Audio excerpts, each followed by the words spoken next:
Ready? All right. It is January 5th. This is the first meeting of the month for a regular council meeting. We've already adjourned into session with an executive session, so we are on to item number 4, which is council announcements. Charlie.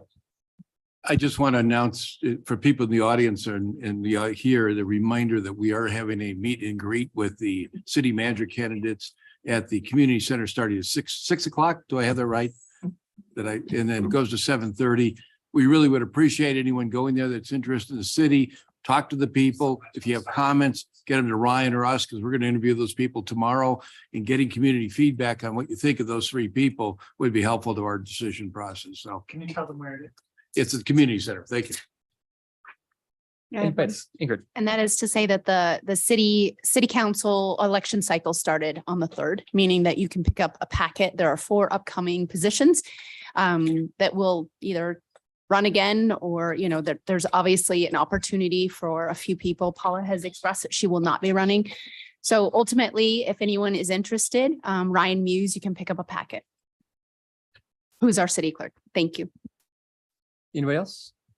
I have a quick announcement. I was just selected for the EPA's Small Community Advisory Subcommittee. So thank you. Thank you. I want to thank Dan for a fantastic letter of recommendation. I owe it all to you probably. But this is going to be a great voice, I think, for Glenwood. A lot of the topics, I sent an email out to everybody, CC folks, but a lot of the topics that this committee will talk about, water quality, air pollution, deals directly for Glenwood with things like air quality from a mine, for example, water quality from a waxy crude train, transportation issues, development issues about building closer to transportation. So I think it's gonna be great for Glenwood and Colorado. And really, it's only a 15-person committee, so there's not a lot of representation out west. So I'm looking forward to that and reporting back on how we can work with that committee and the EPA to move Glenwood's goals forward. Any other announcements? Okay. Agenda changes and conflicts of interest. See none. Oh, I'm sorry. Yep. Make a motion when you're ready. Oh no, I'm not ready. Forget it. You know, yes, you're not ready yet. There's no time on it. Seeing none, I will now open it for citizens appearing before council for for citizens comments for 3 minutes. Go ahead, Lori. Thanks, Jonathan. You're welcome. Lori Chase, 705 Cowden Drive in beautiful Glenwood Springs. And I love this early meeting, by the way, because then you get to view exactly what I'm talking about. And we have a problem, Houston, and that is the accessibility to the accessibility parking spots. I cannot safely get out of my car. At least I don't feel safe. That particular spot is just right over there. Right in front of my truck. Yeah. So there is no place to walk to unless you walk at least 25 feet. And even then, where that crosswalk ends, the first crosswalk you come to, if you're coming from downtown, is not plowed, is not cleared. So you have to cross the street and go an extra little bit and cross on the westerly crosswalk. And that one has been cleared. So there's only 2 over here. I am currently parked across the street, which earlier today I had to fight for. It was figuratively only. The lady was unloading and she'd only be a minute. And I know how those minutes go. So if we can please give a little bit more respect for people that are disabled. If you had a wheelchair, you could not get out on that spot at all. And you're supposed to be able to do that. I have suggested in an email, which I'm sure you all read, I hope, is that if you go down further down, you can, it's already pretty much set up. It's pretty good. The last spot you have 2 groups of parking spaces on 8th. So the last grouping they have at the very end, very westerly end, it's very accessible. All you have to do is clear a spot, paint the curb blue and put a sign down there. The only thing I don't like about that is if you're in a wheelchair or it's hard for you to walk like it is for me, it's uphill. So it's an uphill battle and ouch, you're tuckered out by the time you get to wherever you're going. So thank you so much for listening and Happy New Year. Thanks, Lori. Thanks, Thanks, Laura. Is there anybody else from the public? All right, seeing none, we will now bring it back for a motion for the consent agenda. Councilor Hershey. Then. 1 second. Can I make a motion to approve? Oh, I'm sorry. Do we have any online comments? Seeing none, can I make a motion to approve the consent agenda, please? I'll second the motion. Been moved and seconded. All in favor, say aye. Aye. Any opposed? Motion carries unanimously. All right, next item number 8 is the youth zone presentation. Hello, thank you for having us. My name's Jamie Hayes. Carbondale, Colorado is where I live. And I have with me Carol Wolf, our development director, Newcastle. So we're both locals. We are here. I don't know if there's if our presentation is available. We are here to update the city council on our work. Glenwood Springs has been an incredible partner and supporter of Youth Zone for a very long time. And it's important to me that we honor you and honor the city and the support that we're given by coming to share the good work. And this is a short one today. I know that there's a lot going on. So if I don't address some of the things that you would like to hear more about, please just give us a call or come sit with us. We have had we still do the same good work. We work very closely with our law enforcement partners, our courts. We intervene with kids who are involved in the judicial system, and we intervene with kids who are close to being involved, who are at risk of being involved in the judicial system. So we're both intervention and prevention for a lot of our kids in our communities. Much of I think I can remember everything that's on there, but many of our services are the same as they've been for a very long time. So I know you're all very familiar with what we do and how we do it. So I'm going to just highlight a couple of things that we've been very focused on in the last year. Due to the data that we see and the needs that we see for kids who come in, the increased need for substance use education and substance intervention is through the roof, as we all know. So we've increased our services, our training for our staff, and our capacity to be able to intervene with any kiddo who walks in the door. So all of our staff have a substance education level of training and can provide that first level of intervention support with any kiddos. We have a certified addiction technician now on staff who is able to provide that more intensive level. And we have regular groups going on all throughout the valley for not only substance, but increased groups that are happening on a regular basis for life skills as well.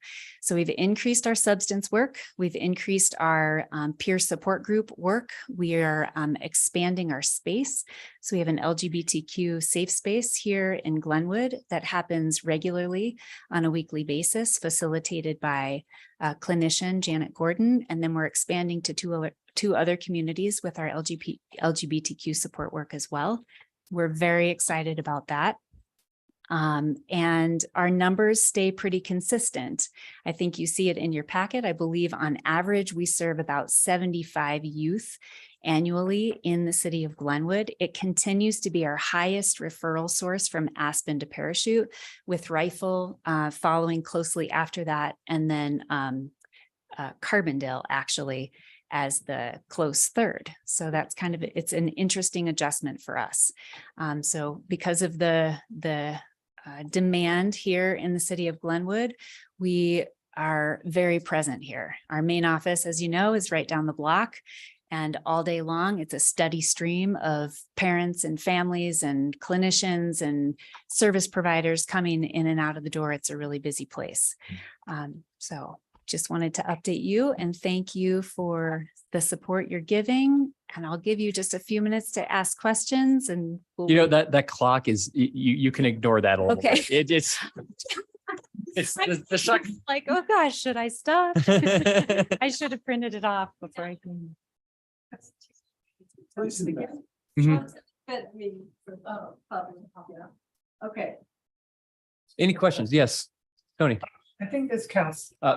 Yeah. I think this council would be particularly interested in the work that you do in municipal court in Glenwood. I'm here sometimes because of the crossover kids from state court, Oh, but the work that you do with John Collins, could you just talk briefly about that? Because it seems like your staff is always here and you have a lot of kids. sure. We're In the Muni Court. busiest in Glenwood, In Muni actually. Court. Every time there is a kiddo on the docket, we're very involved at the district court level, obviously through our CYDC programming. But we also have a commitment to our communities to provide diversion at our lower levels. So every time there's a youth on the docket in municipal court from Aspen all the way to Parachute, we attend court. So if you come at any time at municipal court, we're here, whether it's a first time offense or we have a youth who is returning and presenting their contract and their completion of work with Youth Zone. We have close relationships with the judge and John, as you said, Tony. And we create contracts for kids. So when they get involved that first time, those contracts that they start with us usually last for about 3 to 6 months. And the things that are on the contracts are things that both elevate strength so that we can create positive pathways for further development while we work on areas of risk. And those areas of risk, as I mentioned, might be goal setting through youth coaching or mental health services or trauma support services or substance intervention. And so that's why we're here so regularly. There's never a day when a youth is in court or on the docket when we're not here to provide support. It's a scary situation when kids come to court for the first time. And when we can meet them and say, we're here to support you and follow the family out of the courtroom door, give them our card and make an appointment, say, we're here for you. We're here to hold you accountable and help you on this journey right now in a safe and healthy way. So thanks, Tony. Thanks. Ingrid, then Paula. You said that Glenwood has a higher number of students who are, kids, teenagers. Is it a quantifiable measure based on how many kids we have in this community than down to Rifle? Or are you guys looking at it and saying there's some other variable out there? And if so, what is that? That's a really good question. I think that this is a bigger hub, right? So Yeah.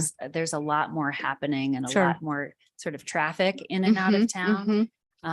So we haven't distilled it down necessarily to what's happening that might be different. We are seeing the same things in Glenwood as we're seeing in our other communities, and that primarily is referrals for substance. Yeah, sure. That's the biggest. And we don't see that any different in the city of Glenwood necessarily than we see anywhere else. I Okay. think the volume of what we see here, and also the proactive nature of our schools in Glenwood. So we get a lot of referrals from our schools, as well as the proactive nature from our law enforcement team. Sure. I think our higher volume of referrals come in communities where we have a lot of contacts and a lot of trust with our community partners. Okay. And so I would say that's maybe one difference in Glenwood, where we maybe haven't done as much work in some other communities. Yeah. We've just been here for a really long time. Okay. So- And then I have one other question, and that is, I know that Sonia Lindman for a long time was doing kind of substance abuse education at the high school.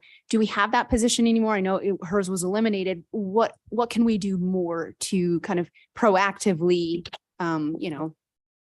educate and get kids back on track? Yeah, schools are doing a lot right now Okay. in terms of education through health classes. And I think that catches the first tier of a lot of kids who are receptive and ready for that information with a lot of other positive supports in their home and in their community. I think the thing that we continue to need is that second and third tier of intervention support for kids who in our school, that first level of intervention isn't enough. And what we find is that even at that tier 2 and tier 3 level for small groups, for training, for staffing, for other organizations in Glenwood who do similar work. Mhm. We don't have enough of that level of intervention. So we find that we are so full all the time that whenever an organization comes forward and they're ready to pull on their boots and you know, push up their sleeves, just continue to give support to the organizations who are doing that level of work. Okay. Thank you. Yeah. Paula and Shelley? This kind of dovetails to that, but you're still to have a couple of collaborative efforts with the school systems and other partners that you've approached us in the past for some funding, and That's that's right. still in place. And Yeah, who we is it? we have agreements with all of our school districts up and down the valley, and those MOUs and service agreements help us to work more closely and more collaboratively together so that we can share information, especially when we have really high risk youth where we need to make plans that are collaborative plans together. That continues to be the case for us. Thanks. Shelley? Jamie, I don't see a funding request or anything today, but my understanding of your funding was it is funded somewhat through the courts as your assistance to the client then, and then, so there's no specific extra ask from the city at this. There's time. no specific ask beyond what we regularly ask for at this time. This Right. is our in honor of the work that Okay. we do in the city and the support that the city gives us. We're here to just share the good work with you Okay. today. And Okay, and Shelley, thank you. And you're doing they good work regularly make a request through the FAB grants. Right. So they get funding through that too. through that. Okay, all right, Yeah. thanks. All right. Thank you very much. We appreciate all the work you guys do and appreciate the presentation tonight. Thank you. All right. Nice to meet you. All right. Item number 9, Detox Center. Is the person drunk and not even? I don't know. So This is just- Ingrid and I didn't get a chance to finally talk at the end of the day today, so. That is myself no longer being on Oh, as okay. as the council representative and using Ingrid or Charlie instead and needing a council approval because you approved me originally. So And we're both interested. Charlie and I are both interested in being the council appointment for the city of Glenwood. Okay. Yeah. I'll talk with both of you because it's my Okay. purview to make Yeah. the Yeah, appointment. Absolutely. We can do that off. I was gonna try to talk to Ingrid before we kind of got rushed today, so we Yeah. didn't really have time to do that. And Okay. Ingrid Okay. did something with her phone, so we couldn't communicate yesterday, so. It was intentional, Charlie. I'm sorry. I'm kidding, Ingrid. Charlie, Sure. decline. I nominate Kevin McCarthy. So one other thing that came up as I read through this summary was we had Jen Uten on as a staff representation for the detox. Who will be taking that place? Do we know? Probably our new city manager. No, that's, Just, Well played. yes, well played. it was Deborah before Jen. So Okay, just to keep in mind, we have that slot to fill I- also. just to that point, I agree. It needs to be a pretty high level. And I think city manager is probably appropriate for this. Okay, thanks. Okay, next item is item number 10. Is this something that we could continue? I would suggest, this is on second reading with only minor revisions to the first reading. And Okay. that's something we can finish this. Quickly? If we're gonna quickly, if we're gonna push something, I would push the first reading on inclusionary zoning standards. Mhm. Okay, I suspect that. how quick is this one? It's 5 till. You have an hour and 10 minutes to finish this agenda. My part's 5 minutes, your part, big question mark. Okay, Well played. Okay, so this is ordinance 2022-31, consideration of code changes to Title 70 for the landscape code. This did already come before you for first reading. This is the second reading that was requested to be off of the consent agenda. Several of you were not here for the original first reading, so if you have questions that I can catch you up on, I'm happy to do that. I did include a section in your staff report that highlights the changes from the first reading until now. So this is our xeric-oriented new landscape code. And the changes that we talked about that are incorporated now into the exhibit with the ordinance. Staff added a definition for the hydro zones with corresponding water requirements. You might remember this was in an email from a landscape architect. Staff reviewed that, found it to be a very valid comment, and we added it. Problem solved. We also updated the penalty enforcement mechanism to a tiered penalty that matches other water restriction enforcement in code. It was slightly just rewritten to be with legal counsel on that one. We also did go ahead and add the maximum size of street trees in the downtown core and within planting strips to 40 feet. My apologies, staff report says 35. So we reviewed other municipalities and how they organize tree size and where. And I included a right tree, right place image in your staff report that comes from the Arbor Society, you know what I'm talking about. And so we did find that to be a valid concern that Parks had brought up. We went ahead and put it in code. So if you have an issue with that, it would need to be pulled out. Let's see. And then we also added our Glenwood Springs landscaping plant list guide will need to be adopted by resolution. So I would be bringing that to you at the next meeting, which is written by our Parks and Rec, very qualified staff that's put it together, put a lot of work into it, which is also included in your packet. So I think at this point, I think that's sub 5 minutes, by the way. I will open it up to your questions on second reading if there's anything that you need to tweak or you just want to give me double thumbs up. Charlie? Hannah, thanks for making those changes that John Topper suggested. I think those are good. I asked a question last time and I'm not sure that it got answered here, and maybe it got answered last time and I've forgotten about the irrigation requirements in the berm area. And did you look at that issue again? So the question that you brought up the last time was the 4-foot distance from back of curb for tree planting. That was one of them, yeah. Right, which we didn't see an issue with when we went back in code. It actually works, at least how staff understand it. So Okay.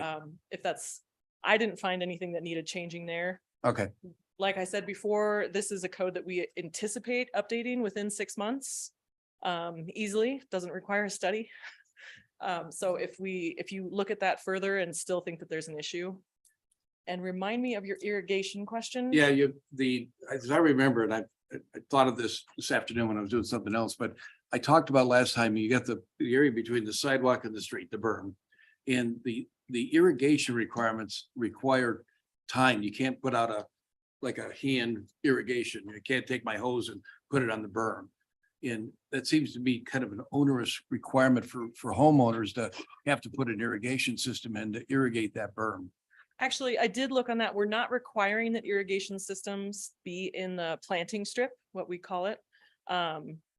You can, but we don't require the Okay. irrigation. So if you want to water it with your hose, albeit efficiently, I try to be careful. this code has no problem with that. Okay, all right, then I misread the code. All right, thanks. Ingrid and then Paula. Oh, shoot, I just didn't. Great, Paula. You got to go first. This just came up the other morning in a River Commission meeting, and Dan Roper was saying that there's a special seed mix that the city is putting together and requesting from the supplier. And it was mentioned that maybe that would be a good idea to share that seed mix on that plant list so that people know what to ask for when they're looking at more drought tolerant grass for their areas. Could you look at that when we get to the point of putting that on a resolution? Or That's an excellent suggestion. I know we have several options for drought tolerant grasses that are not high water usage, but if the city's going to be using a seed mix, which Dan actually told me about, we could certainly highlight it on that list. that'd be great. Thanks. Marco? Yeah, Mr. Mayor, if I may, in ordinance 2022-31, I would like to move that we approve the code amendments to section 070, 040, 050, landscaping, screening and fencing, and section 070, 070, 030, all other terms defined as related to landscaping standard based on the findings 1 through 5. I'll second it. He already With the did. change, yeah, with, They're already in. You said amended, so I think Yeah. that that's sufficient. Who had the second on that? about all of us. Okay, been moved by Marco, seconded by Ingrid. Any other comments on the motion? Seeing none, Ryan, let's call the Wait. question. Don't we have public comment? Not second reading. Okay. Right? Right, so. Okay. Okay. Thank you. You're most welcome. Thanks. Okay, thanks. I got to read it off for the record. Okay. Yes, Counselor Hershey. Yes, Mayor Pro Tem Wellman. Yes, Counselor Kaup. Yes, Mayor Godus. Yes, Counselor Dem. Yes, Counselor Stepp. Yes, Counselor Wusso. It's unanimous. Thank you. All right, thank you. Thanks, Hannah. Okay, next item. 27th Street Underpass Funding Update. Let's continue that. Dan's here. I'll let you take the lead since you know more about it.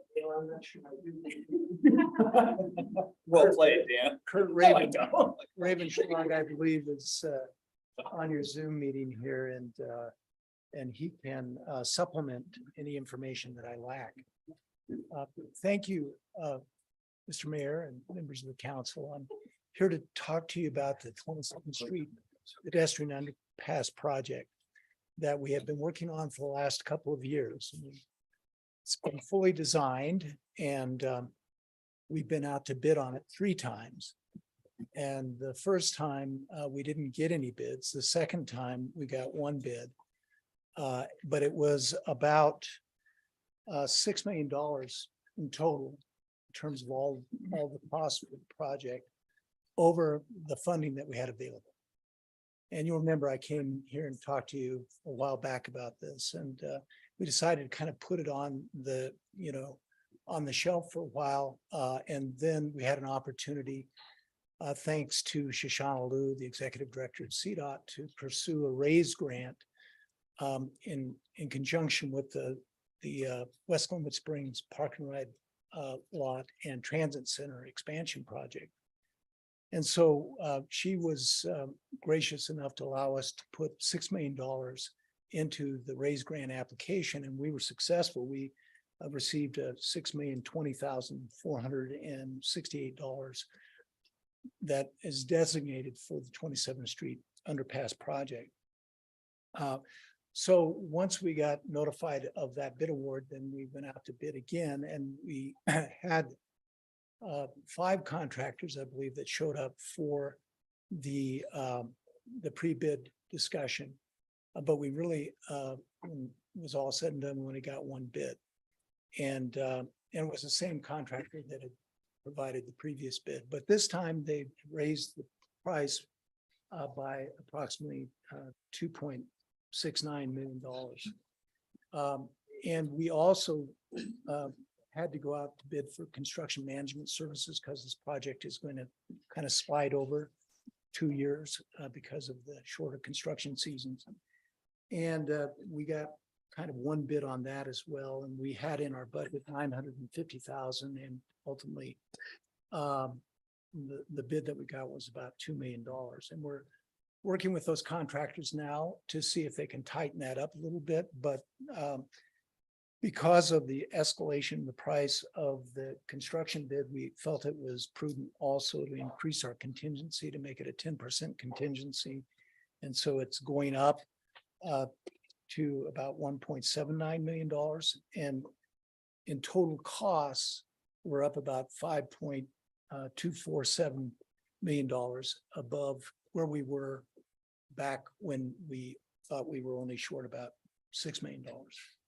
But since we got the grant, and we also got another $1 million from CDOT and ARPA funding, we are only at this point in time about $4.3 million down. So we knocked off about 28% of that gap by getting that funding from the RAISE grant. So we are planning to go to the RAPTA board to see if the board would be willing to take funds out of our reserve to fund this project, because what we're finding is that while we're pursuing grant funds, the costs are going up, and contractors that didn't bid on it, we heard back from them that labor is unpredictable, the supply chain is unpredictable. And so there's a chance we might be able to get another grant in a year or 2, but then the cost might go up another $2 or $3 or $4 million. So we think that the best plan for us is to pursue getting this project under construction in the coming spring. And we're going to ask the RAPTA board to fill this gap, but we wanted to give you folks one last opportunity to help us with that. And I believe in your staff memo, they recommended that maybe you would take some funds out of reserve to the tune of about $100,000 to help us fill that gap and demonstrate some local support above and beyond the $750 that you've already dedicated to this project. Questions? I see Paula and then Charlie. Yeah, when I was reading through this, I started emailing Terry going, what? In 8 months, we've gone up by $3 million after we've been informed we get a grant for $6 million. And I said, what changed in the project that we saw that kind of increase in cost? And she said that nothing had really changed. And I'm really trying to put my hand around. I know prices are going up. I understand that, but a $3 million increase seems a huge percentage increase over an 8-month period. So if I could get any definition on where that cost was, where that change was, that would help me in this decision. You know, Kurt might be able to answer that question better than I. Ben Ludlow, who's the project manager, has taken some well-deserved time off, and he might possibly have been one of the people that was in the waiting room. Dan, do you want to promote? Do you want to take a second? I think Ben's online. If we want to promote him, if you want to have him wait. Yeah, if you would promote him, that would be Okay. good. Can you knock on the window back there? There we go. What's my hand signal for promote? Okay. So I think a couple of the areas where the cost went up were one, that when it came to construction management services, that's kind of a separate contract from the construction contract. And we had about $950,000 in the budget, and we got one bid on that, and it was 2.69 million. So that was 1.1 million more than we had in the budget. The other thing was the contingency, and the contingency, we may or may not use it, but we might use it.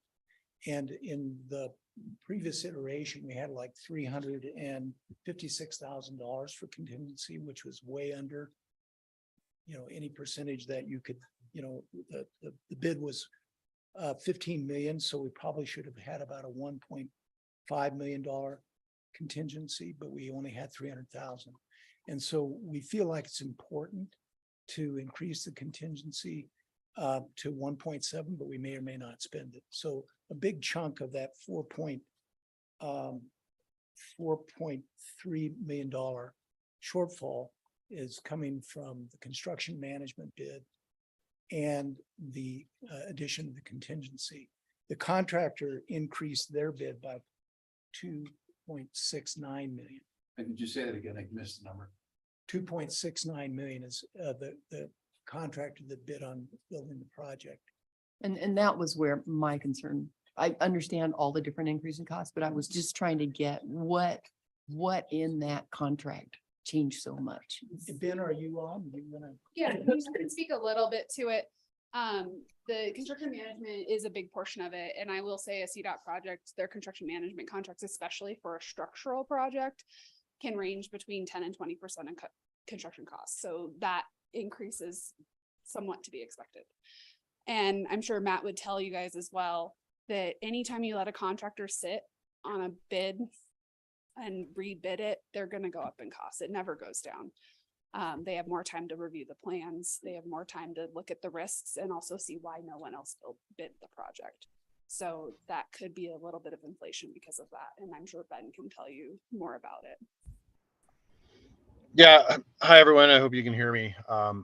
Yep. But project manager with Raft, as Dan said on this project. We met with the contractor, which is Myers and Son. They're a large contractor out of California that's now opened a office in the Grand Junction area. They're bidding heavily on CDOT related projects. So they have a good idea of what pricing's like here in the Western Slope. One of the things that I specifically was interested in, as previously stated, was the cost increases and how that changed so much since February. roughly 17.5%, I think, since February. That is a lot. And that was a hard pill to swallow. What I noticed was some of the things that were larger in cost were labor intensive items. For instance, the items that require labor is more expensive, like excavation and trenching, and those items, those prices went up extensively. We also had really large increases in concrete and steel, as we saw when some of you may know from when we finished the phase 2 GMF project, we had a lot of material price increases. So most of the stuff that I saw in review of their original bid from 8-9 months ago, actually it's almost a year ago at this point, until now, kind of falls in line with what we're seeing in the construction industry. It's kind of, it's crazy to think that we're looking at almost 20% construction cost increases, but that's kind of the reality of it right now. And our analysis of it was, and I asked them every single line item that was a big ballooned item. I said, how are we at this point? I need an explanation for this. And it was, a lot of it was really the labor intensive items. So that's what I can really tell you on that. Charlie? No, I got my question answered. Oh, sorry. Thank you. Sorry. Okay, other questions? Tony? Oh, okay. Sure you don't have a question, Tony? Okay, just checking. Dan, I'll probably ask this question at the next RAFTA meeting as well, but for $100,000 for $4 million, I mean, that's a very modest ask of this council, I think. But boy, this thing started off, I don't remember what it started off at. 10. Okay. And so I guess one of my questions is just in a nutshell, I guess since I'm mayor for this meeting, I guess I'll ask my fellow councilors, is this worth 18? Because we are, again, I remind all of us, we're a part of RAFTA. We are RAFTA. Is this project worth $18 million to the community and as a member of RAFTA? Because that is such a huge number. I think it's very important. I think it's a very, very important project. It's just, I'm starting to get like, what happens if we use up the contingency or there's some issues that come up and it balloons to a 20 million or a 22 million. And I would like to say I'm being hyperbolic, but I don't know that I am given what we've seen the last 2 years. So I think at what point do we as a community of RAFTA members and as this community say, gosh, I just don't know if this is almost a $20 million project that's worth what we're getting for pedestrian access. And if we want to look at the bridge that we didn't like because it blocks the pretty view of Sopris and some of those things. I will support this. I'm sorry, that's a comment and these are questions. So I think that's a question I have for this council that, and a question I'll have for you is what, when you got these numbers back, where you're like, man, we still have to plow ahead because of this. I mean, why is this project so important to RAFTA? Maybe you can tell us that it's now worth this. Well, I think that the project's really important for public safety and access to public transit. And you approved a lot of housing that's right up there behind the bus stop, and the town is growing, and the trail's there, and there are conflicts with people turning that corner all the time that are looking this way when people have the green light and are trying to cross 27th Street. Your former police chief wrote letters to RAFTA about that. Yes. Can you talk about the fatality there? I mean, there's been accidents there, but there was a I think fatality. somebody was hit on a bicycle there, but there have been quite a few accidents there. And by building the crossing of 27th Street and Grand Avenue, you take the pedestrian movement out of the signal time and you speed up traffic. And you folks are, doing a lot of work to talk about TDM and other things that you can do to facilitate travel in and around Glenwood Springs. And this is something that I think will really not only improve safety for pedestrians, but for automobiles too, because there are auto accidents in that location as well. And speed up the flow of traffic through there. So that's one piece. It's the safety piece. And, this was part of the Destination 2040 plan. And it was approved by voters.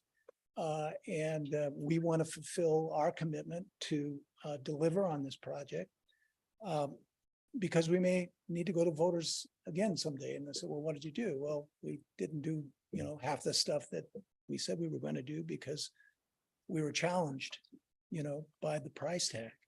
But we've also gotten, $5 million in state and federal grants, another $6 million in raise grant. And then we go back to the DOT and say, hey, it just went up too much and we just can't do it. Now, what we're planning on doing is continue to beat the bushes and see if we can find grant funds that will kind of reduce the amount that we're putting into this.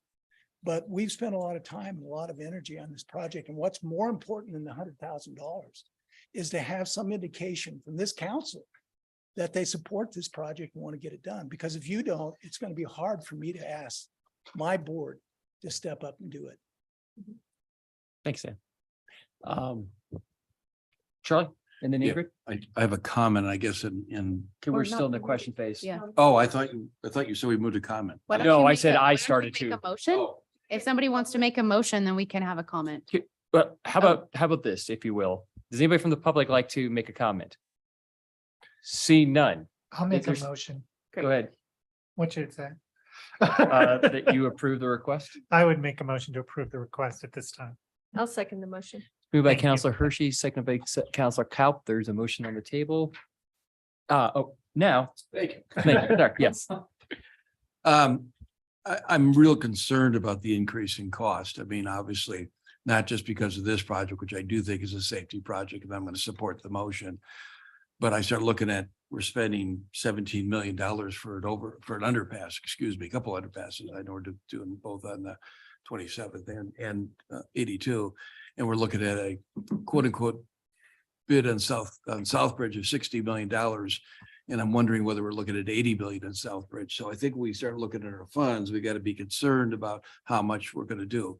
On the other hand, $100,000, knock on wood, we had good sales tax revenues this year.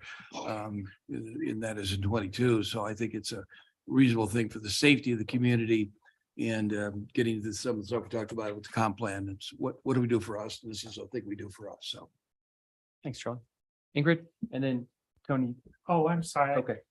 Turn it on to the motion. Dan, when you came to us in May of last year, I was not inclined to give you the $3 million because of the increase. It seemed significant and it was not supportive of it. I also felt as though this project, while important for all the reasons you mentioned, it's a small piece when we have a lot of other needed projects. However, in looking at what you've done since then and where you've been able to find money and what you're coming to us for now, which is $100,000 increase. I'm now looking at it kind of like buying Apple stocks in the early 2000s versus now. And that if we don't, I mean, we have lost, it's been a bad investment to have to go out for rebid. And so $100,000 right now to me, while I hate to spend it because I think that this has been a rather gluttonous project for the bid. I think it's 10 million to 15 million to 17 plus. It's a little shocking in such a short amount of time. However, you guys are bearing the burden of it. We're not. And yet our community will reap the benefits of it for safety. And so we appreciate your hard work. I think the last few months to try to get it to this point. I will be supporting it, but I'm cautious to say there's a lot of additional expenses. We should just anticipate as a cautionary tale that the majority of projects we see will have this increase. And we need to be mindful about how often we sit here and say, yes, we'll increase it by an additional 15 to 20%. Shelley, then Paula. Is that okay? Okay. Thank you, Dan. And thanks for, again, I'll echo what Ingrid said, all the work on this project. I think this project is very, very important, as you said, for our TDM, for all the safety reasons that we have there. That's the BRT station right now, and now with the new RAFTA lot across the street. That's going to provide additional parking for the BRT, but if we can't get people there safely, then it doesn't function. And that will provide a really important connection on the east and west side of town, down in that south area. You know, we have the good connection with the 27th Street Bridge, but then you hit Highway 82 down there, and it's a hazard to cross and have, you know, I've had personal experiences on the bicycle trying to get through there and seeing friends almost hit, and knowing that we have had a fatality there. This, the cost has gone up substantially, but we did have to go back out to bid. I don't know if the initial $10 million estimate on the project was realistic, considering the first round of bids came in, you know, it almost 50%, 40 some odd percent higher than what was expected. I think they came in close to 15, if I remember right. So Yes. seeing this increase now, it's discouraging. But then knowing that labor costs are going up everywhere, we've had substantial labor cost increase to the city over the last 9 months to a year. And we've accommodated those costs, knowing that labor costs are going up, cost of living is going up. So while I'm dismayed and surprised to see it in this project, I think it's the reality of where we're at. I don't think delaying the project is going to make it any cheaper. Costs will continue to go up, and we won't get a better deal than we're getting right now. The city is putting in, even with this extra 100,000 that you're requesting, the city's contribution to this project is less than 5% of the cost. So CDOT is showing a huge commitment. RAFTA is showing a huge commitment. And I think that really highlights the importance of the project, the safety that's needed down on there on South Highway 82. So I will be supporting this. I hope that you guys can work with the contractor to do, you know, cost efficiency and cost cutting where it can be done.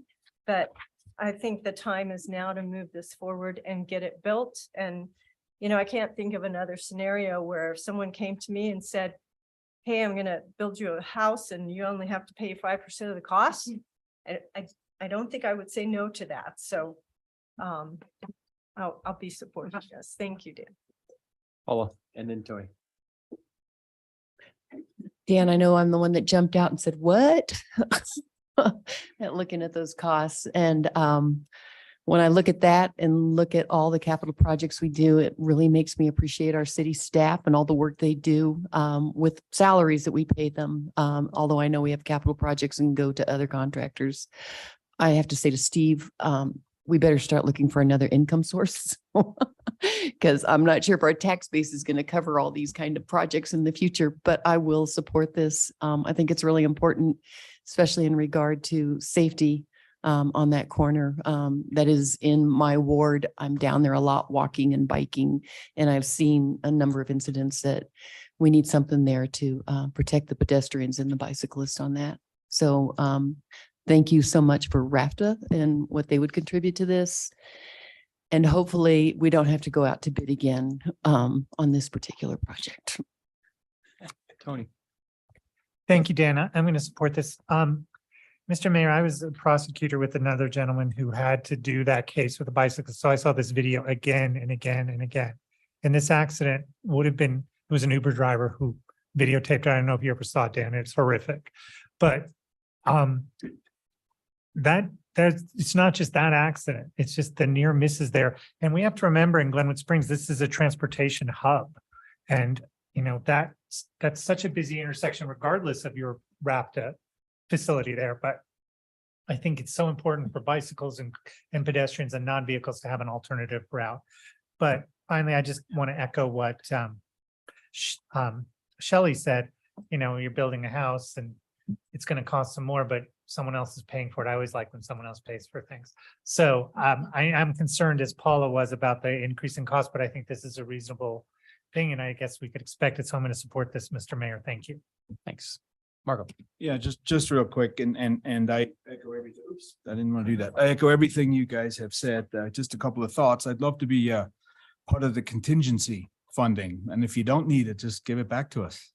If it works that way, that'd be fantastic. But no, I understand safety and understand what RAFTA does for us and although I'm reluctant to say yes, but I will say yes, but this may be it. Please don't come back if you don't absolutely have to. I think 850. I'll send somebody else. Yeah.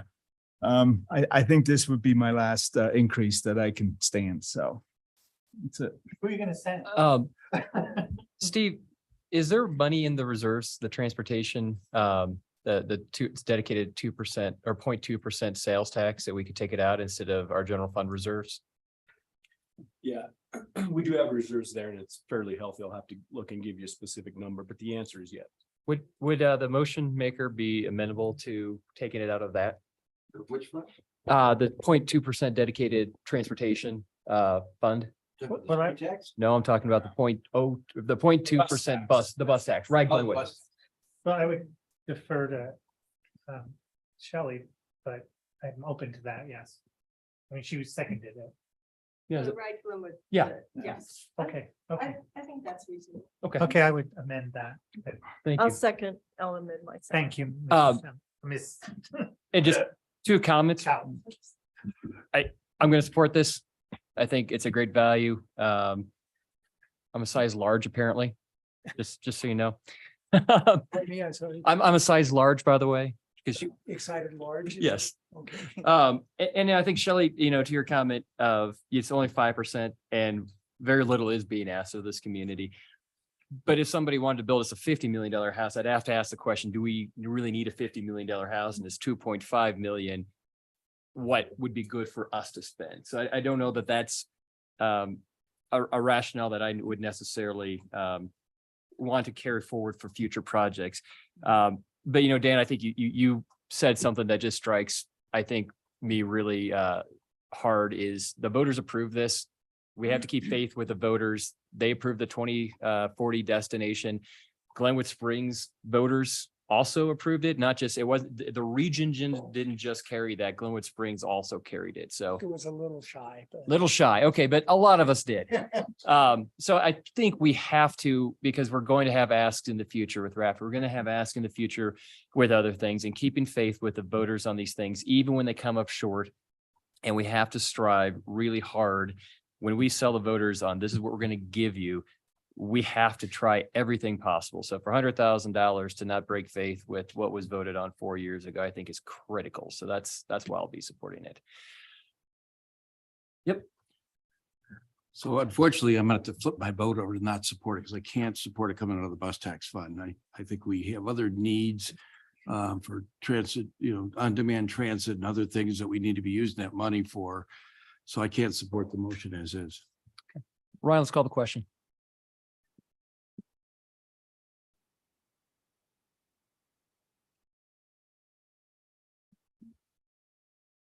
Yes, Counselor Hershey. No, Mayor Pro Tem Willman. Yes, Counselor Kaup. Yes, Mayor Godus. Yes, Counselor Dem. Yes, Counselor Stepp. Yes, Counselor Russo. It passes 6-1. Thank you. Thank you, Dan. Thank you. And I would just say that $11 million of this project is being covered by other grants, which is, we would have to turn that money back and maybe that's worthwhile doing, but it could also impact our ability to get future grants if we, and we're going to pursue more funding for this. So it's not over, but we need to be able to sign a contract with the contractor because they have like 90 days. I think their bid's good for 90 days. And the sooner we do that, sooner they can get mobilized and be prepared to get going in the spring. So I really appreciate your consideration. There is a top set where I probably wouldn't support this either. And I'm having a hard time with it as it is. But it's so important to have that show of support from the council. Thank you. Thank you, Dan. Thank you. Why can't Thanks, the Ben. House vote that quickly? We're working on number 11. All right. Is it 12 or 11? Maybe this. We're on number 12 now. This is. Oh, no, I meant the speaker votes. Yeah, no, that's what I meant. It's lost We track, can do 12. sorry. We can do 12. But we are on number 12 here. All right, item number 12. Good evening. I'm gonna queue up a presentation real quick.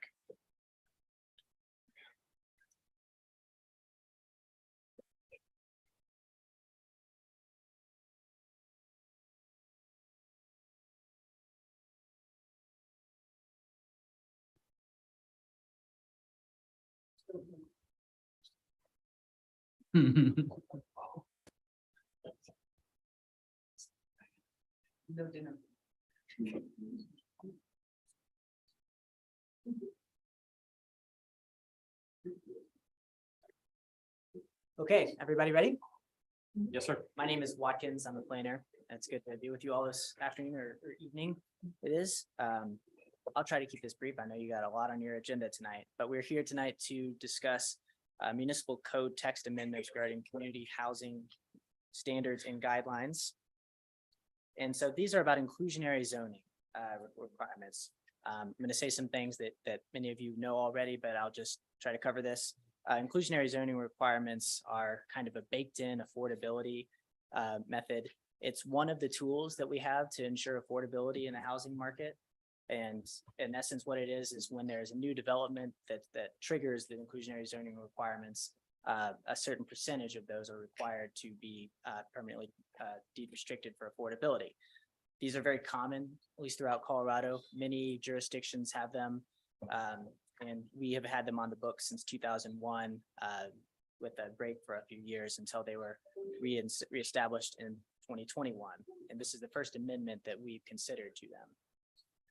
So to give you guys a little bit of data and background on where we are and why we're talking about this, housing costs have gotten more expensive in Glenwood as they have everywhere. The median condo purchase price, the last available data was $532,000. The median single-family house purchase was about $850,000. We've calculated that for a family of four that earns the median income for Garfield County, that's about $377,000. So as you can see, that's a big gap between what we think is affordable and what is affordable on average. Rental prices are a little bit harder to know with accuracy because leases aren't recorded in the public record like home sales are, but we think that many people are being priced out of the market, the rental market as well. A little bit more data from our most recent housing study. The number to focus on is the one at the bottom, which is that about 41% of households in Glenwood Springs were cost burdened. That was what was found when we did this analysis in 2019. So that's obviously quite a high total. It makes life harder for people who are cost burdened with housing. And that's part of the reason that we have inclusionary zoning. Just to remind everyone, this is, if you can read this, this is tells you what the median income is for Garfield County. It's broken out by different household sizes. And so to look at what some of our neighbors are doing, Carbondale, just down Highway 82, has inclusionary zoning requirements that are similar to what are being proposed tonight. The threshold at which the inclusionary zoning requirements take effect in Carbondale is 5 units. So new development of 5 units or more, their inclusionary zoning requirements apply. And 20% of the units in that kind of development would have to be cost restricted. Aspen and Vale do it a little bit differently. They do it by floor area as opposed by units.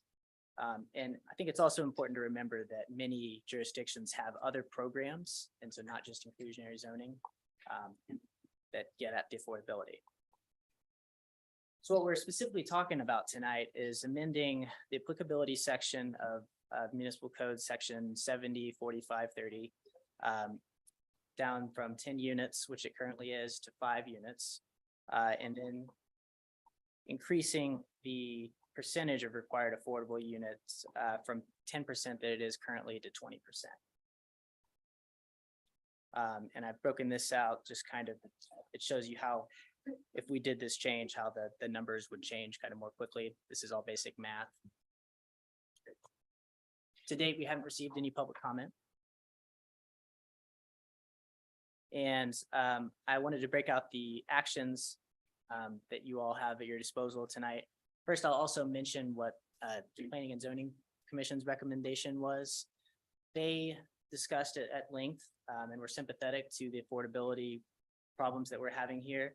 Their recommendation was to keep the threshold the same, 10 units, but to increase the affordability requirement, percentage requirement from 10% to 20% only for rental projects. So for sale projects, they're proposing no changes. So the staff's recommendation is to approve the proposed amendments as we've described in the memo. And with the findings that we have here, I am going to go through them briefly. The first criteria for approval of the 5 that need to be met are consistency with comprehensive plan and other city policies. And I have broken out some goals, policies, and action plans here that could be cited if you all feel appropriate. The second criteria for approval that needs to be met is that the proposed amendment does not conflict with other provisions of the code or other provisions of the municipal code. 3, the proposed amendment is necessary to address a demonstrated community need. And 4, the proposed amendment is necessary to respond to substantial changes in conditions and/or policy. And then finally, the 5th criteria of approval is that the proposed amendment is consistent with the general purpose and intent of this code. Going back to the options that you all have tonight, you could approve the changes as we've talked about. You could approve modifications to these changes. You could deny these changes, or you could continue this to the next meeting. These are some of the sources that we used in our memo and what I've presented for you all. And so I'm happy to take any questions that you all have. Marco, then Charlie. Watkins, just real quick, could you please go back to the slide that shows us the change? The table with the change in units? Sure. That's it. Thank you. Charlie? Yeah, so I have two questions. One is P and Z said a different, adopt something different than you did and said do it for rental, not for non-rental units, for lack of a better term. I read the minutes. I couldn't tell from that. What was their reasoning for rental and not to do it for the non-rental? The P&Z was, they didn't want to place too much of a burden on what they considered smaller developers, so smaller projects of less than 10 units. That was one of the reasons. They also, they thought that projects under 10 units can kind of, in some of their views, are more in good character with Glenwood Springs. And so they didn't want to kind of penalize those sort of projects. What about the percentage? My second. And the I think he's asking differentiation. more about rental versus for sale. Why the difference on P&Z? Yeah, thank you. They see more of a need for sale housing. And so they were not willing to put an additional requirement on for sale products, which they wanted. Okay. So one of the comments you made kind of dovetails in my second question. Has anyone vetted this? I mean, what impact will this have if we go to the staff recommendation on development of projects that are more than 5 units? Will it have a significant impact on what's going to happen in the community, given that we're looking mostly at infill in that kind of development? Sure, it's a great question. Bottom line is I don't know. I don't know if anyone knows. We fully acknowledge that it's possible that it could kind of suppress developments and chill interest in new development or redevelopment. But it's also an opportunity. And with fewer and fewer parcels of land eligible for new development or even for redevelopments, it's an opportunity to act now. And I guess my dovetail to that, and maybe you can't answer this question either, is do we have demand for projects that are more or less than 5 units? Is there any, can you give us 20% is under 5 and 80% is over 5? Is there any way to look at that and based on recent history? Yeah, I can tell you that in the last 3 years, so in the years 2020 to 2022, there were about twice as many building permits that were pulled for projects that were more than 10 units or more. More than 10 units? Yeah. What about that 5 to 10? Is there a lot in that range? There were 4, so 4 compared to 9. 4 to, okay, thanks. Thanks. Rink, were you next? Okay, yeah. Okay. our inclusionary housing requirement of 10% is actually still in its infancy. Have we even seen any applications come through that have actually had the requirement? There have been some that have triggered it, but there are none that are currently online, none that have been built and are occupied yet. So there've been applications, but nothing has been approved or built thus far. Some have been approved, some have been approved, none are occupied yet. And is that Charlie's numbers, that those are included, the 4 under 10 units and then the 9 above? Is that? Yes, ma'am. Okay. And did you do any math on this? I'm looking at say a single family house at 850,000, because that's the average right now. AMI at 377, that's $473,000 discrepancy between the two. Under 10 units, if you just said 10 units, have you done the math on that? Do you have any spreadsheet to see what that adds on for the developer for that remaining 9 units if they need to kind of recoup some of those costs? Kind of a pro forma. Yeah. For what that would Did be. did you do that? Or do we have anything like that, a tool? We don't really have anything like that from the Okay. developer side. Yeah. Okay. Okay. Thank you. Other questions? Paula? I'm kind of weighing this back and forth on the not including for sale and why P&Z did that, and inhibiting developers from coming in if we include that. Was there any discussion along the lines of second homes, and are developers coming in and developing with the premise that they're looking for out of area buyers? I just am trying to see, because we're trying to accommodate workforce housing, obviously, and I know you're well aware of that because you and I have been in those conversations. But did P&Z kind of look at that when they were trying to decide whether or not to include the 20% for sale housing? I'm just trying to wrap my mind around why I wouldn't want it to be 20%. And I'm just wondering if that conversation came up. P&Z did not discuss second homes, vacancy rates, things like that. Okay. Shelley. Hi, Watkins. Thanks. I had a question on, it sounds like if we went to the 20%, Carbondale has been at 20% for a while for rental and for sale units, correct? Yes. Okay. And through this last boom, they haven't seen a prohibition on construction, certainly. But, and then it also sounds like the Aspen and Vale do it differently, but they don't necessarily have that threshold, like 10 units or 5 units. They just do it based on floor area type of thing. Is that right? Or do they have a threshold kind of? That's a good question. Obviously, I'm not an expert on their codes. Okay. I believe it applies across the board. Okay. So I actually had a question a little bit of different than what's being proposed, but there's a paragraph on about that percentage when we're rounding.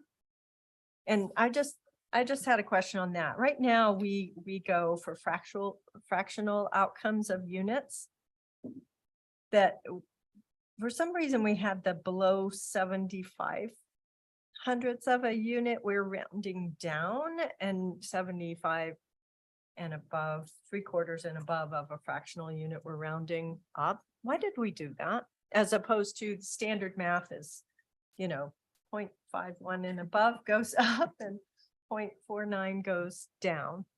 Yes, ma'am. You are correct. That is how it works. In terms of the history of that, Hannah, do you know? Do you how that know number why came we about? did that? I just, the math bothers me. I'm sorry. Sure. Hannah Glassman, community development Mhm. originator of the.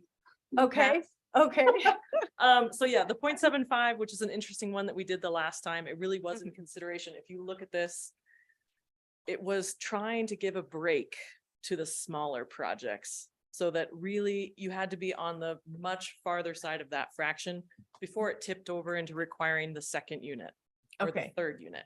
And you can kind of see that works out in this chart when it goes from 1 to 2, that happens if you're in the proposal, you won't hit that until you get to 8 units and then it Right. goes to 2. And then It really was hit- just a consideration of the larger projects, the larger unit count, having them have to carry a little bit more at that time. So we chose that rounding. If you Okay, wanted to change that, that's up for consideration. so if we drop that, if we go to the 5 units and up, we could stick with the 0.75 and give a little bit of a break. Or if we went to a standard kind of a 0.5 and you round up. So can I, just for math, can I ask a question? Mhm. So if hypothetically we go with 5 and it's 0.5, then at 8, at 20% would be 1.6 and that would round it up. But at 7 units, at 1.4 would round it down, It would correct? still, Currently, we don't round round up until you hit 1.75 or 2.75. Right, I'm saying, but to Shelley's point, if we did have just a Right. 0.5 or. And I think from a staff perspective, if you're gonna go to the lowering the threshold of units at 5, you'd want to keep that that more forgiving percentage roundup. Because if you move it to a 5-unit threshold and have 1.5, let's look at this chart, we'll all Right. do math together. So we can Right. all blame ourselves together. It wouldn't be until 8 units. It's still not until 8. maybe till Yeah, it wouldn't 8. change anything. It would go to 2 at 8 right now. It's 1 at 8. I'm going to right? take you at your word and blame you if you're wrong Math. later. I'm not great at math, so. But yes, so give some consideration to that percentage if you are gonna move that threshold of what that would look like for the smaller projects and how many units that they would be required to put as a deed restriction.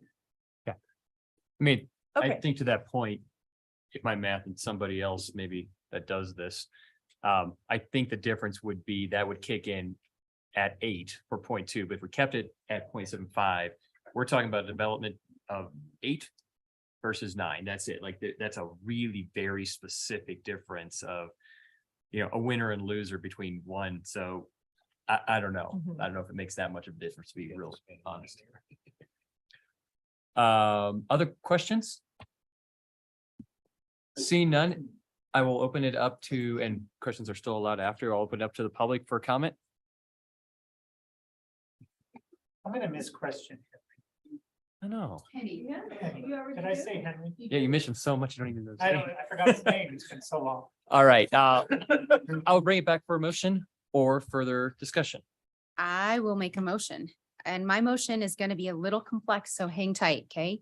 On ordinance 2023-01 code amendment to municipal code section 070040 community housing standards and guidelines, including but not limited to inclusionary zoning standards. I'm going to take the planning and zoning recommendation that we not touch the inclusionary housing limit on the for sale units, and that we increase the for sale unit or the for rent units to 20% at the 10%, increasing it to 20, but keeping it at 10 units. But here is my one caveat.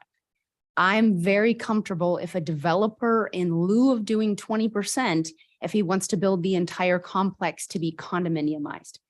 My rationale is that I want more for sale units in the future. I don't want to stipulate that people must, if they want to rent it for 10 years or whatever, that's great. But retroactively coming back in and condominiumizing gets expensive. So that's my motion. Then I can discuss if anybody wants to second. Can I ask for, to repeat the condominium piece, just so that I have it? Yeah, totally. So the standard will be 20% on for rent units at 10 units. Unless a developer wants to build the units to be condominiumized, which would then go to 10%. So can I ask a clarifying question before a second? Wait a second. Well, I'm asking a question because I might be the second. Okay. How does that impact? So if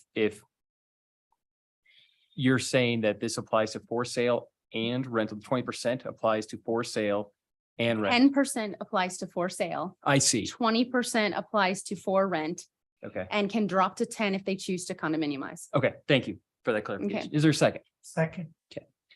Further comment? So I want to jump in and explain my rationale if anybody wants to hear it. And then I think it'll be a pretty robust dialogue. maybe clarification, yeah. Yep. So we have a housing shortage in our community.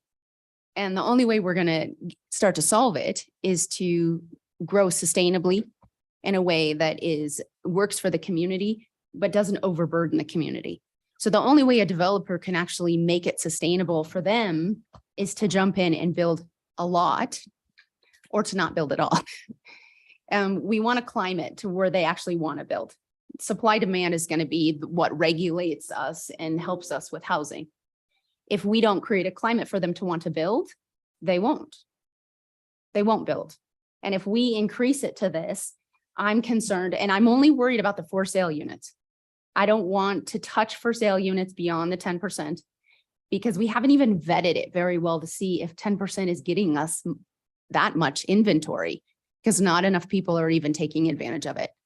If you want to return in a year and see if you want to jump it to 20, I'm okay having that dialogue then. 10% now feels, we can't be opposing conflicts here. We can't say we have a housing crisis, and on the other side, we're making it more difficult for people to build, because then that leaves us in the middle where we're going to try to build. And I don't think that's really doable. Like when I say we, that's the city of Glenwood or some housing authority. When it comes to for sale or for rent units, I'm very comfortable making it more uncomfortable for the developer who wants to maximize the really high rents in our valley. And that's where I'm at. I mean, I have the math to tell you that what this will do if we increase it to, if a single family house is in the 800s and AMI is in the mid 300s, that developer is going to have to stomach that $500,000 difference over the remaining homes. So what they're going to do is they're going to build really expensive homes, and they're going to sacrifice that middle class. And what we will end up with this in motions like this is we will further divide the middle class, and we will have condos and multi-million-dollar homes. And there will be the missing middle. So But just for clarification, I mean, we say single family home, this doesn't apply for single family homes. inclusionary housing, it's even listed in here that 850. No, I'm sorry, you just gave an example of a single family home. I didn't know if that was a single family home in a development or a single family. Yeah, Okay. I'm just using it as an Gotcha. example. Okay. Yeah, okay. Thank you. And thank you for the airtime. The airtime? Yeah. I don't know, Charlie or Tony. I didn't see who went first. Charlie. Okay. So here's my problem with this. We're looking at trying to figure out how to increase workforce housing. I'm not seeing how this is going to do that or not do it, because I don't know what impact this is going to have on the people who are going to build these units. And so while I appreciate the staff's time and recommendation and the P&Z's time and recommendation, we're making decisions in a vacuum again. We don't have a housing strategy. What's our housing strategy and what's the housing plan? And I thought kind of when we left, when we started talking about the new tax we just approved, what we're going to do is come up with a housing, don't have the right term for it in my brain, but a housing strategy. What's our housing plan? How are we going to meet workforce housing? And just to put the standard in without looking at that bigger picture, I have trouble with. I frankly would probably support 5 units or both for sale and rental, because I think that would promote workforce housing. But I think Ingrid's got a great point. Will that mean that nobody develops anything at all? We don't get any development. We shut down development. Or is it going to mean that we make the for sale units so expensive that nobody can afford to buy them beyond what they already are? With, I remember your number, $800,000. So at this point, I can't support this, even though I like the concept. Thanks. Paula.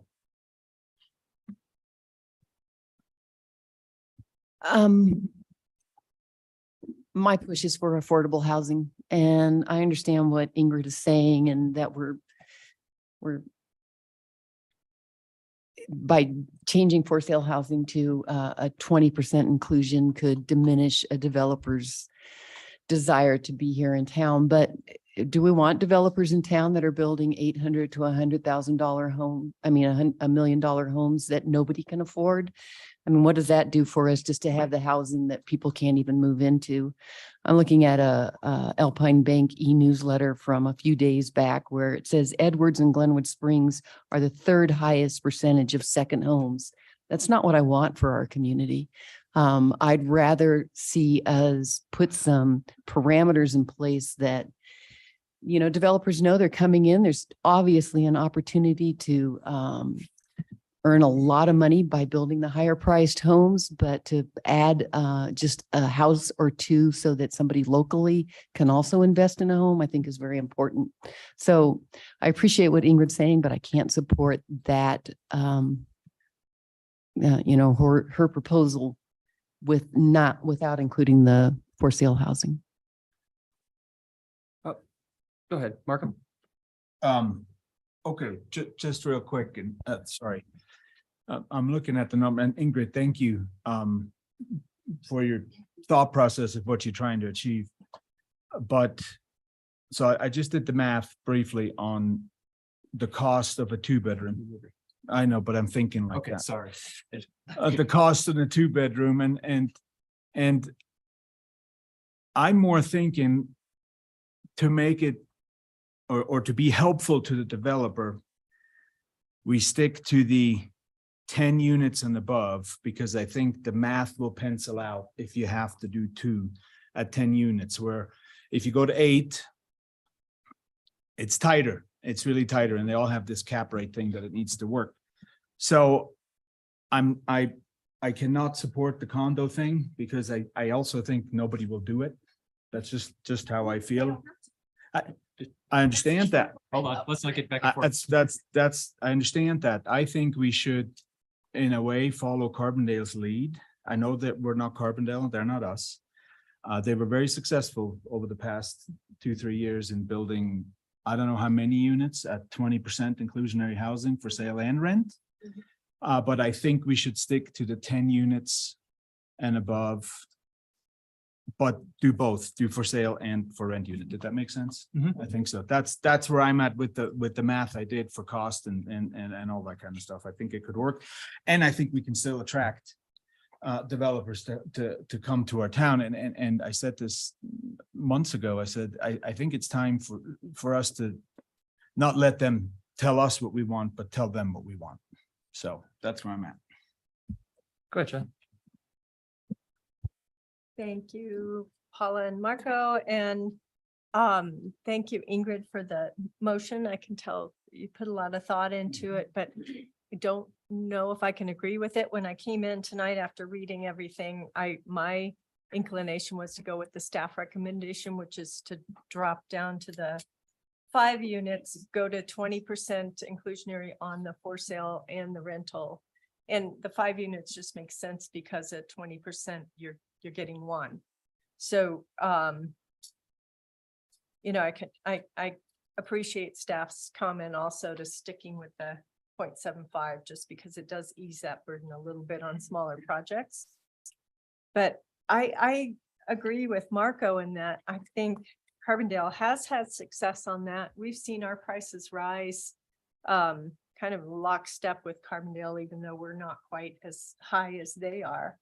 And I feel like it's what we heard through the process in West Glenwood was that, and even through the comp plan process, is that we want development in our town and growth in our town that works for the local citizens. We don't just need to open the doors and let people come in and develop in our town to reap huge profits, which is part of the business. I understand that. And it doesn't happen without having a decent profit margin. But I think it's reasonable for us to say, we want our town to be livable. We want to keep our character. So I'm going to lean towards wanting to get to staff's recommendation, and I can't support the current motion. So I would say I agree that I will. I would say, you know, we've repeatedly said, I've heard from, I think, just about everybody on this council that, you know, we don't have to give away the farm to developers, that we are at a point now where we should wait until we get what we want. And we also have said what we want is we want more home ownership, and we want more home ownership for this missing middle that has come out in reports and that we know that we need. So I can't square not requiring the 20% for sale ownership, like Paula said. It does no good, I think, to have these homes that are being built if there's less homes that aren't being built for the workforce. So I think, I kind of lean on the staff recommendation as well. I lean on the staff recommendation just because it's, uniform at 5. Although I think whoever makes the motion, if the motion is for 5. There's a motion on the table, so we need to vote on that before we okay. discuss. Thank you. Yeah, thank you. Appreciate that. If this motion were to fail and there was another motion, and that motion included something that was 0.75 at 5 units or 5 units at 0.75, however that flexibility is attained, I wouldn't necessarily care, but I don't necessarily support it at this. I think to the supply and demand, if supply and demand worked in this valley, we wouldn't be talking about 10% inclusionary. We certainly wouldn't be talking about 20%. We wouldn't have had a 2C that the community voted on. So I think the supply and demand argument, as we've seen in Carbondale, they have built and built as the economy recovered. During the recession, during 2008 to 2015, nobody built anything, even though we repealed that here, and Carbondale did not. So it's an economic issue. It's not a supply and demand issue. Right now we're not seeing as many applications because interest rates are 7%. It's hard. Money is not as readily available. So I think that, I won't be supporting this, but I'd love to see something come back, like you said, and I think you're close to that is more in line with staff recommendations. So Ryan, let's call the question. Hold on, before you call the question, I want to add one variable because it's quantified data. And that is that you used Carbondale and their 20%. This is the year-to-date single family home averages in Carbondale, $1.8 million. Townhomes in Carbondale, $981,000. So pretty easy to stomach doing 20% when you're going to sell a single family house for 1.8. You can weather the storm of that additional cost. Glenwood single family house average for 2022, 900,000. So that's double. Carbondale is double on average what Glenwood is. So don't use Carbondale. If you're feeling the feels and you want to do 20% because you just feel like you want to do 20%, but don't use data from Carbondale, because Carbondale developers who have the same requirement of 20% that you're wanting to appropriate, they have the ability to make double on a unit that we do and a builder would have here. So that's hard data. Okay. Ryan. Who was the second? Tony the second. Are we gonna vote? Yes. Yeah. Thought it was in comments. It's an ongoing show. It never gets old. Well, it kind of does though. Can I vote, Mr.? Yeah, you do. Okay. Oh, Council Price. No, Mayor Pro Tem Willman. Yes, Councilor Wusso. No, Mayor Godis. No, Councilor Dem. No, Councilor Stepp. No, Councilor Kaup. No, or yes, Councilor Hershey. It fails 5-2. Make a motion? Sure. We'll just see how this goes.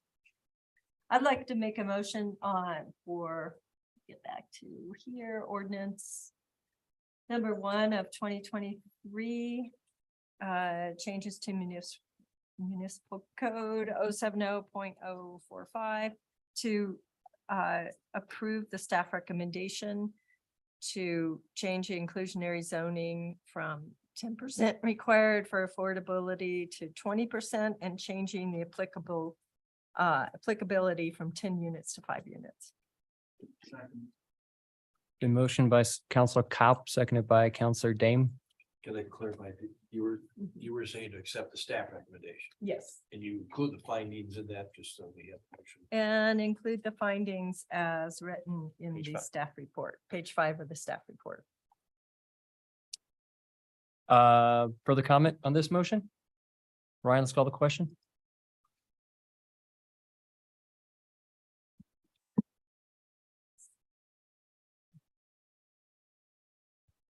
No, Mayor Pro Tem Wellman, no, Counselor Russo, yes, Mayor Godis, yes, Counselor Dem, yes, Counselor Stepp, yes, Counselor Kaup, no, Counselor Hershey. It passes 4-3.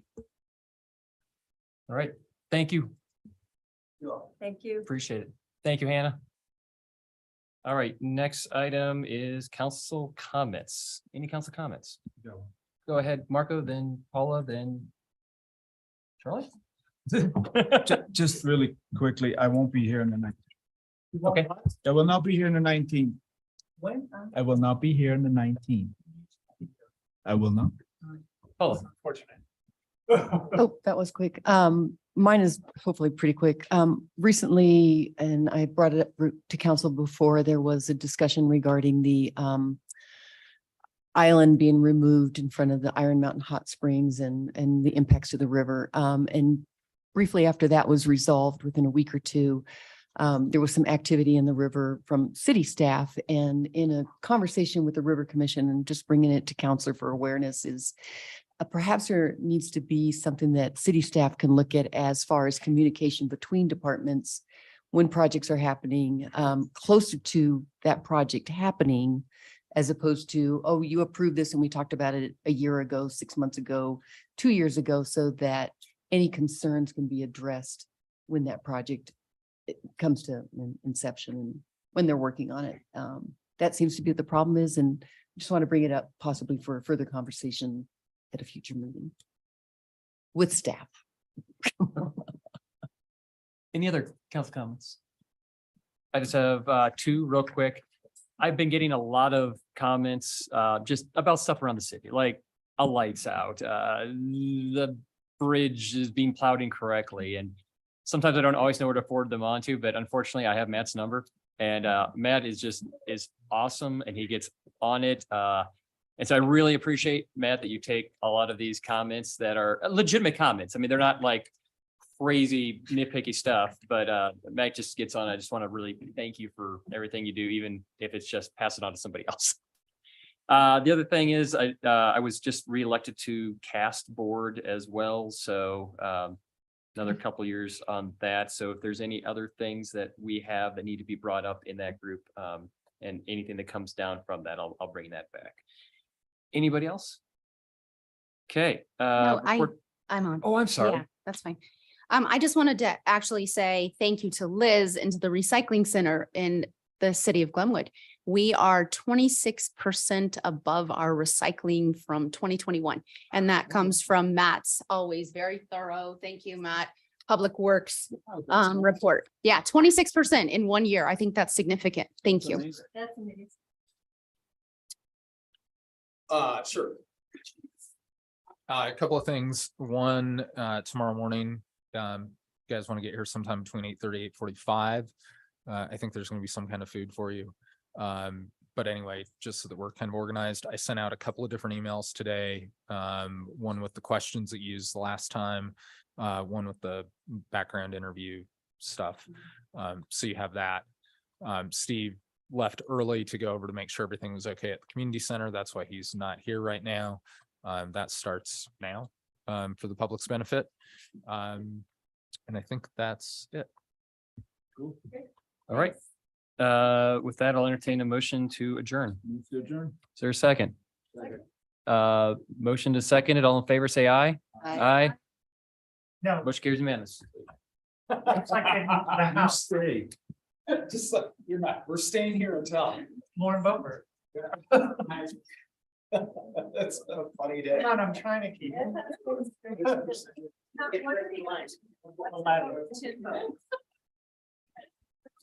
No.